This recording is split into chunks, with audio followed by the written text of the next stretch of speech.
pile of big bogies. It was useless for Amelia to try to speak to her mother about what she wanted. Being a Fang meant countless vampiress etiquette lessons, cobwebbing practice, and never-ending preparations for the Barbaric Ball. Sometimes Amelia wished she belonged to a different family.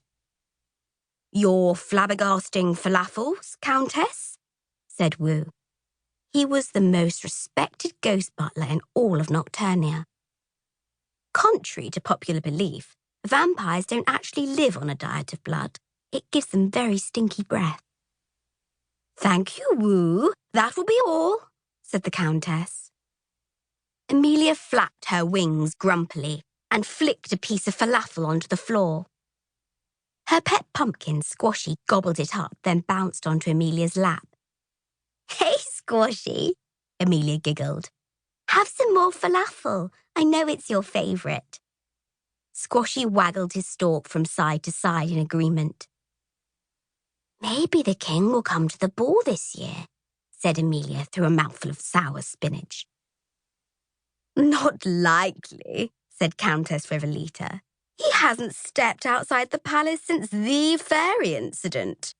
She looked at her husband. "Drakey, my awful little Germanoid, you should really make more of an effort to see King Vladimir. You two used to be such good friends." Count Drake gave a long sigh. "Dearest Belch Breath, it's no use. He won't see or speak to anyone anymore." "Such a shame," said Countess Rivolita. "Ever since he cancelled your weekly eyeballs game, you've been completely obsessed with those silly word crosses." "Crosswords, dear," said Count Drake. "If the king did accept our invitation to the ball, do you think he would bring his son?" asked Amelia. Her eyes lit up for a moment. "Or is Prince Tangine not allowed to come either because he's not old?" "Prince Tangine is the future king, for serpent's sake. He is always invited," sang the Countess. "But remember, Amelia," Count Drake remarked, "the prince's mother did get eaten by a fairy.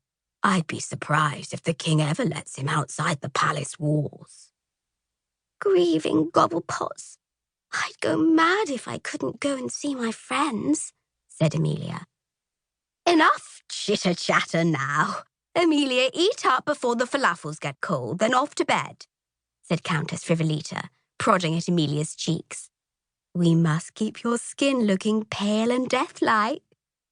"But, Mum, it's the final of the great Gothic gravestone carve-off tonight. Can't I stay up for just a bit longer?" said Amelia. Suddenly, a huge bong echoed through the house. "Drake, my little sweat gland, are we expecting visitors?" said Countess Rivolita. "Woo!" she called, without waiting for her husband's reply. "Please answer that immediately." Moments later, Wu appeared holding a gold envelope. "You have a letter, Countess. It appears to be from the king."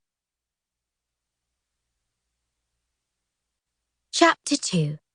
Florence and Grimaldi. "The king's coming to the ball!" yelled Florence, Amelia's best friend. This was normal speaking volume for Florence, who was 6 feet tall, huge and hairy from head to toe. Everything about her was big. Even her voice was big. But so was her heart, which was also very hairy.